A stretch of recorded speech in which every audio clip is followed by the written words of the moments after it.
Welcome to ChrisCast S2E24, Season 2, about 9/11. Sort of my memories of 9/11.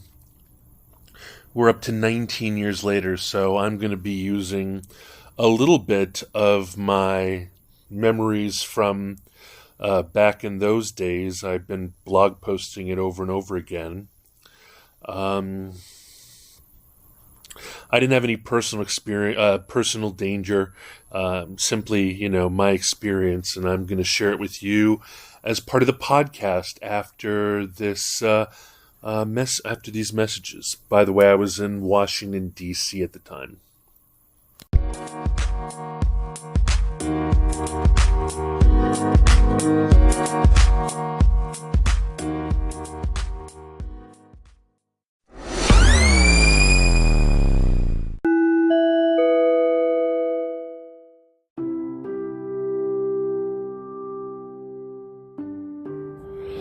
Download the free Anchor app or go to anchor.fm to get started.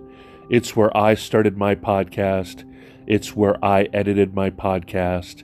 It's where I put sound design into my podcast. And it's where I monetize my podcast. And it's from where I share my podcast to every single other podcast platform. It's the place that I decided is the easiest and best place for me to podcast. Thank you. Check it out.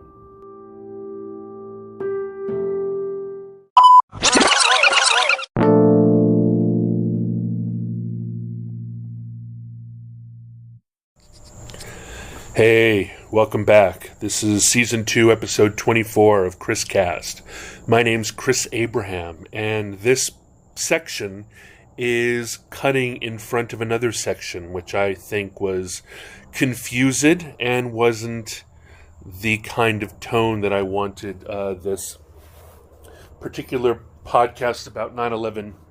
I wanted this podcast to be. So I will interrupt the other one, though I will leave it in, because it does a pretty good job of recounting the experiences that I had when I was there, or a year after. Man, I got to go back to memes.org and see if I can find that stuff. Anyway, on 9/11, I realize now, I forgot for a little while, but after reading the stuff I'd written, I was sleeping over at my ex-girlfriend's house in the condo she moved into because my apartment was filled with visitors and roommates. So Kate, my roommate, was there, and Isa from Germany was there. So instead of sleeping on the small IKEA love seat, I decided instead to sleep over at my ex-girlfriend's condo, which isn't awkward at all. She was really sick, so in the morning, either that or she was desperately trying to make sure I didn't want to have sex with her, but I'll assume she was sick. So I left the apartment really early before leaving, because, you've got to move we shared a dog named Susie and a 1999 Jeep Grand Cherokee in beautiful dark gray, even through the end of the lease. It was leased. And so I needed to move the truck and go home before DC becomes a you can't park here, it's time to move rush hour parking place. So I went to a convenience store, I think it was the 7-Eleven, and I picked up a ton of stuff. Like, I think I got Gatorade and water and snacks, and I think I got NyQuil and DayQuil and all the quills.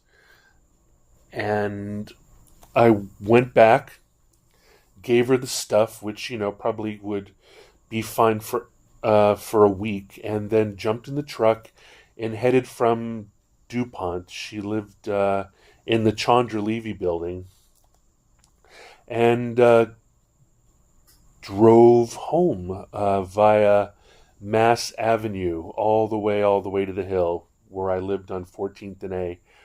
pretty much right off of Massachusetts Avenue. And on the way there, it was a perfect day. I remember that. Perfect day, NPR loud, because that's how I roll, windows open, and all of a sudden, uh, on the radio, must have been, "Hey Google, when did the plane hit the first tower?" Sorry, I don't know how to help with that. Here are other things you can try. Well, anyway, it was 8 something, and all of a sudden the entire world stopped. People were looking out of their windows. It was announced to me on NPR. People were looking out their windows. Everybody was making eye contact, gesticulating, and saying, "Can you believe this? This is insane." Uh, I don't know what the order was, but I do remember at some point hearing a giant explosion in the distance. Um, and at that point, there was all kinds of rumors on NPR. Since I lived on the Hill in Washington D.C., there were all kinds of rumors that that there was a bomb at the State Department, which was downtown. That there was a explosion at the White House. And at some point, I think from rereading my notes, I think it was when I was on the way back to pick up Michelle that happened. But I rushed home, got to the apartment. The girls, Issa and Kate, were already watching TV because my mom had called my my landline, and they had picked up, and they were watching TV, which they never do. They were very anti-TV. I think it was just a 19-inch cathode ray television. And we just sat there. Once I arrived and the whole thing became clear, I turned around and I called Michelle, told her that I was going to pick her and Susie up.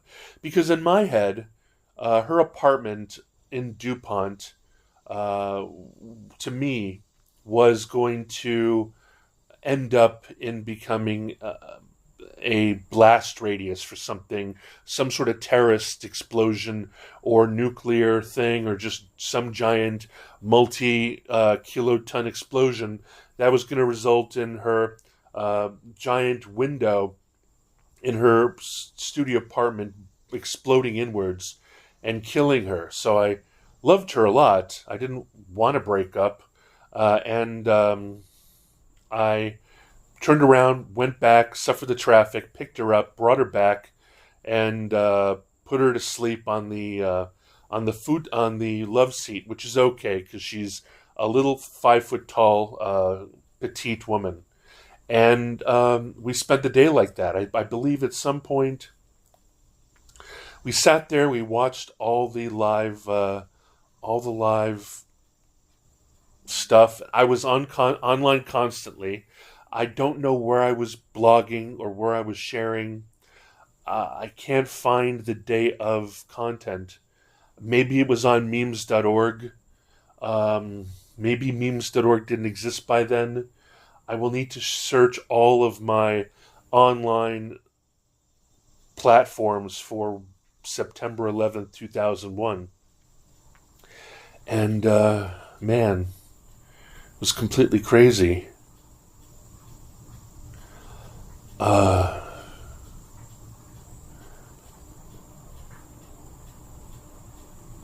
Oh, and at the time, everybody thought this was going to happen across the entire United States. So the entire country was getting ready for, an airplane into San Francisco, an airplane into LA, an airplane into Chicago. I don't pronounce it like that. I say Chicago. An airplane into, into Atlanta and into any place else, Miami. Those things didn't happen at all. We also believed at the time that maybe people would be blowing up bridges like the Golden Gate Bridge. We believed that there was an explosion at the State Department.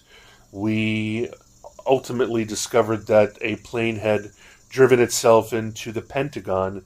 That was the sound, the explosion that I heard muffled through the open windows of my Jeep. And that's how the day passed. When my upstairs neighbor came home, I think her name was Anita, everybody ordered pizza around noontime from Al's Pizza right down the street.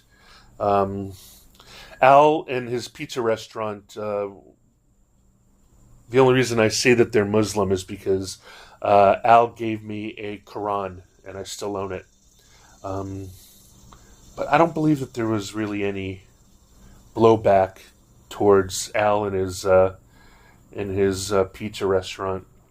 One thing I did read when I was rereading my notes is that very quickly after this happened, the morning of, there were already Humvees, military Humvees, and fully clad soldiers, all in battle gear at tactical and strategic corners all through D.C. That remained so for a little while, and I told everybody, right, all of you, that I have aphantasia, which means that I can't really bring any visuals back into my mind's eye. So it's just sort of, memories. But by memories, I mean what I mean by memories, which are not visual, not auditory, and not smell-based. I do remember the blue love seat. I remember the 19-inch television. I remember the IKEA furniture all throughout the apartment. I remember picking up the stuff from 7-Eleven. I remember driving in the beautiful dark gray Jeep Grand Cherokee. And I remember how important it was for me to make sure that Michelle was safe. I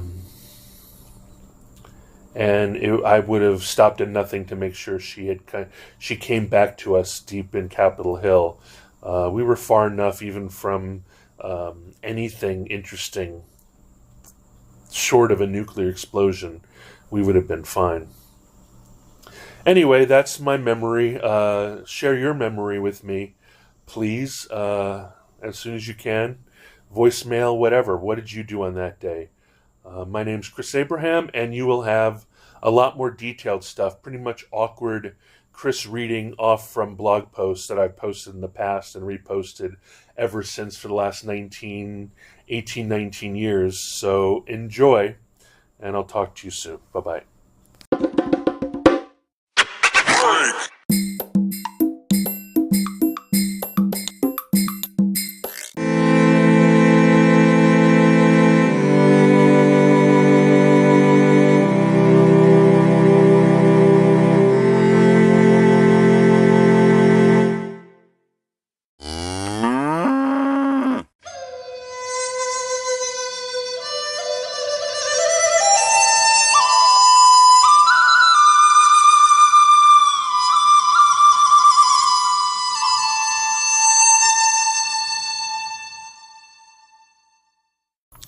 Welcome back to episode 24, ChrisCast Season 2. I think I did this September 11th, 2002. I woke up on the day at around 7:19 in the morning at my ex-girlfriend Michelle's apartment. She had recently moved out of our shared apartment on the hill and into her new condo in the Chandra Levy building in deepest, darkest DuPont. I was there because she was sick.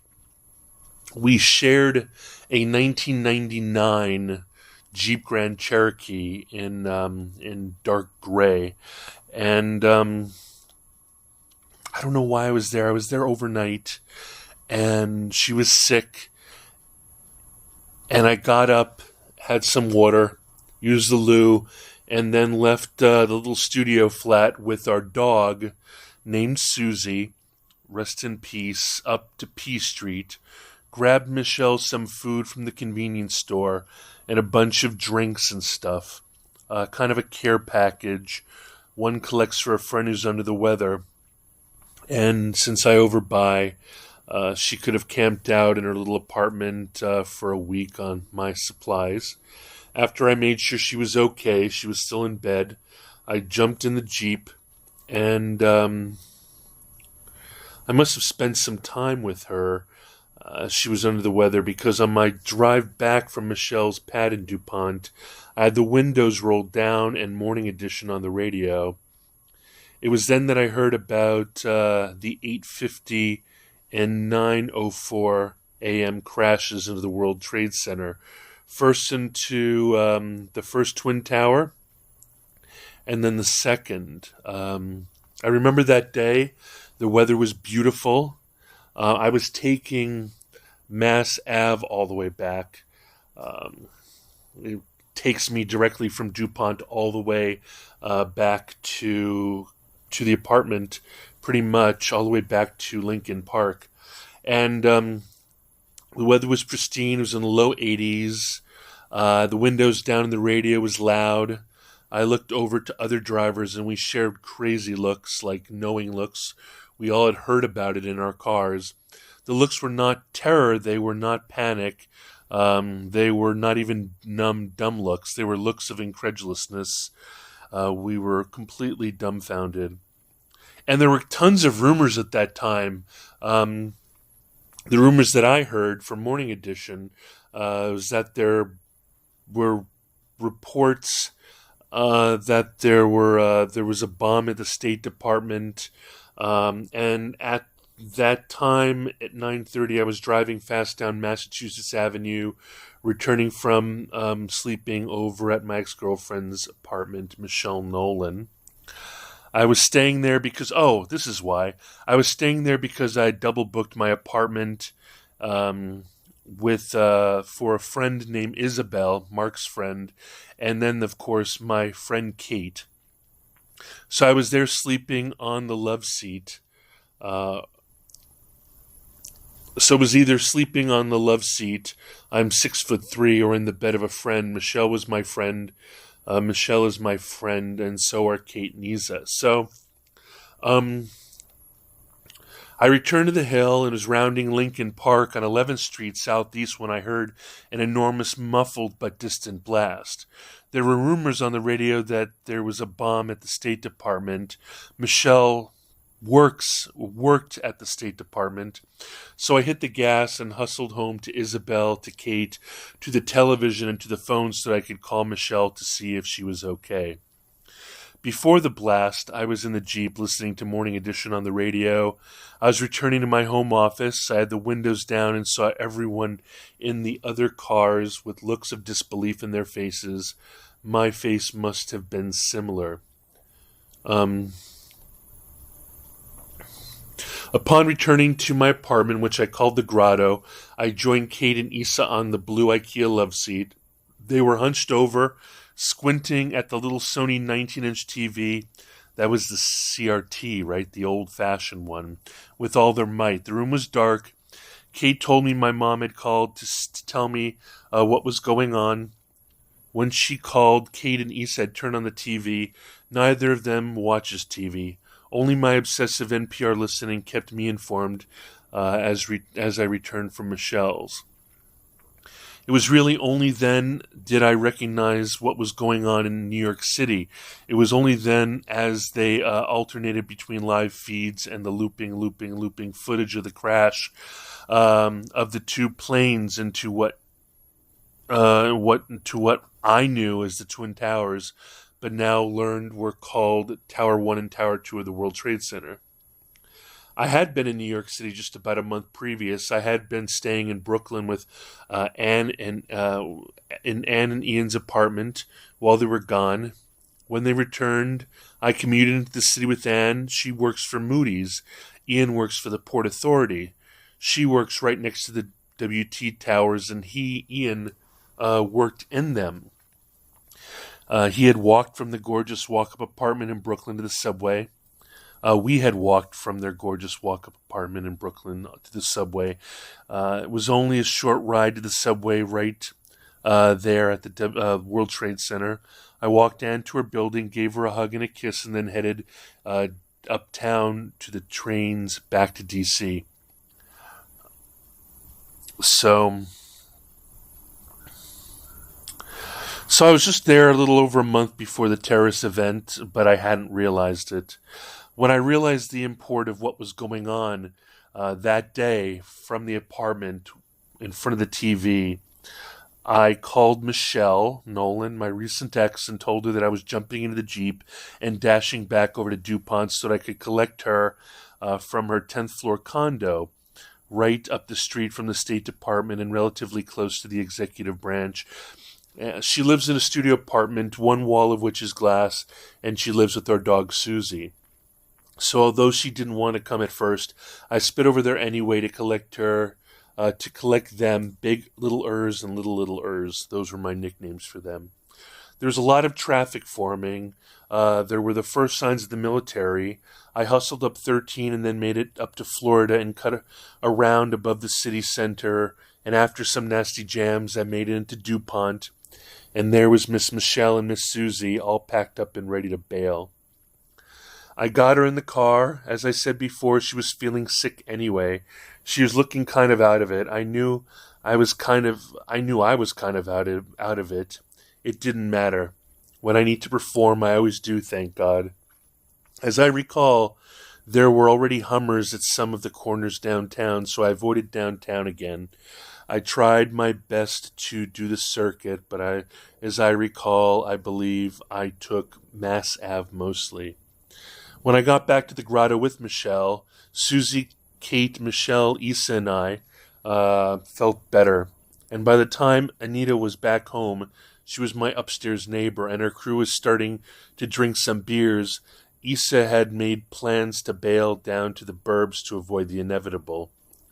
I was blogging, sending emails on the kitchen table. Michelle and Kate were glued to the TV, and Susie was just chilling. She was good like that. Of course, the towers fell, and they fell, and many people didn't get out, of course, and there is something wrong when rescuers need rescue. By noon, Kate and I headed over to Al's Pizza to grab some pizza. And then there was the plane hijacked and apparently on its way to the White House. And then there was the report of it going down in a field in central Pennsylvania. Then I wrote, I just drove out to Target on Route 1. The car's bats were acting funny, so I wanted to get a charge on. So I went to Target so that I could buy a can opener and some laundry detergent and dishwashing machine liquid. I didn't see the damage to the Pentagon. What side was it on, I said. Anyway, aside from a little more intensity with regards to the police presence, all the roads are open, and I could even travel up Independence back to the pad. It was very weird to see it, at least, it was very weird to see it heal, at least superficially, so darn quickly. There were roads closed off, but I don't see the National Guard or anything. So that was my experience.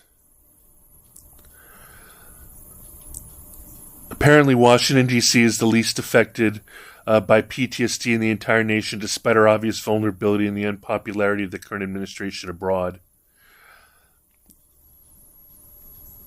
I don't know if this is very useful. Tomorrow I'll do another one where I do this extemporaneously. I'm kind of reading from my blog posts, so that's it for now. If you have any questions about it, just let me know. For reference, I was living at 14th and A Southeast, so from the Chandra Levy building to 14th and A Southeast, 101 14th Street Southeast is pretty much a straight shot by Massachusetts Avenue from DuPont, so that was pretty easy. Anyway, talk to you again from the other side.